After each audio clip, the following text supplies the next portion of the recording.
The White House would love to have international consensus over what to do vis-a-vis the problems in Syria. But as an official told me this morning, Sandra, there comes a point where you simply have to say it's insufficient to wait when you're dealing with a monster. The president dealing with the Bashar al-Assad regime there and his primary backers from Moscow. Let me take you to Twitter. You mentioned the president been very active on social media this morning saying this: Russia vows to shoot down any and all missiles fired at Syria. Get ready, Russia, because they will be coming.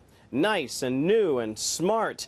You shouldn't be partners with a gas-killing animal who kills his people and enjoys it. Now, that drew this response from the spokeswoman for the Russian Foreign Ministry. She said smart missiles must fly toward terrorists, not a legitimate government that has been fighting international terrorism in its territory for several years. Now, clearly, Sandra, you recall you were on the air then last April when the U.S. fired dozens of Tomahawk missiles into Syria, a direct response to the Assad government's slaughter of the Syrian people. Just yesterday in New York at the UN, the U.S. ambassador to the UN, Nikki Haley, implored the world body to act and to speak with one voice to stop Assad and the Russians. Now, for the White House perspective, officials here acknowledge that while the drumbeat of war may grow louder, the call to rein in the Assad regime is an important one.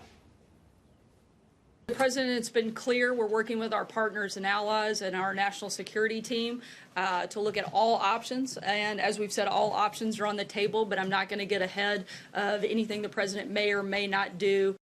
Press Secretary Sarah Sanders. I want to add this very quickly. I just got this from my colleague Lucas Tomlinson over at the Pentagon, a U.S. military official telling him the department does not comment on potential future military actions. No surprise there, but clearly they know something has to be done to rein in the Assad regime.